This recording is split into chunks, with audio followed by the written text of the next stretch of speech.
La rencontre de jeudi et vendredi est présentée comme le sommet des sommets européens. Le Brexit, une éventuelle guerre commerciale, l'élargissement, les chefs d'État et de gouvernement ont un ordre du jour chargé. Mais un sujet surpasse les autres, le risque de voir l'Union se disloquer un peu plus.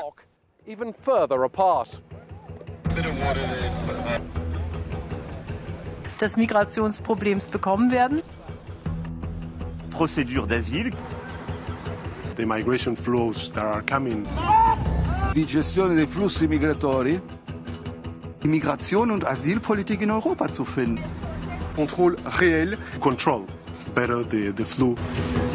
La logica emergenziale. This is really not the Europe I want.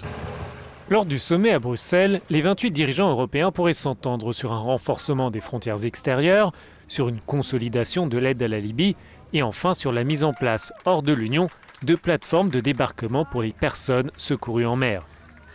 La Commission européenne propose d'ailleurs une augmentation de l'enveloppe du prochain budget européen consacré aux politiques migratoires, mais cette perspective laisse perplexe la juriste Marie de Sommer. Je suis sceptique concernant l'idée d'injecter davantage d'argent. Peut-être cela va-t-il aider, mais les chiffres concernant les arrivées sont déjà très bas. Les mouvements secondaires sont eux aussi peu élevés et pourtant les États membres maintiennent des contrôles aux frontières intérieures. Or, cela n'a plus de justification aujourd'hui. C'est davantage pour des raisons politiques, pour un gain électoral. Plus qu'une question de financement, l'enjeu migratoire pourrait remettre en cause l'un des succès de l'Union européenne, l'espace Schengen, la zone de libre circulation des personnes.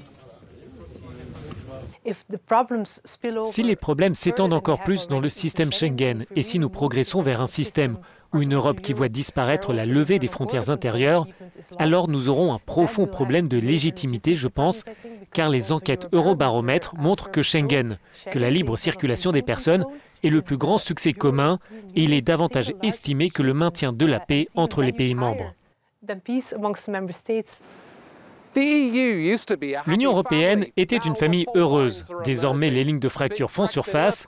Le séisme du Brexit, la progression des mouvements anti-immigration et des partis d'extrême droite en sont la preuve. À Bruxelles, les dirigeants européens savent qu'ils doivent agir maintenant. Le sommet se révèle donc décisif pour assurer la survie à long terme du projet européen. long-term survival.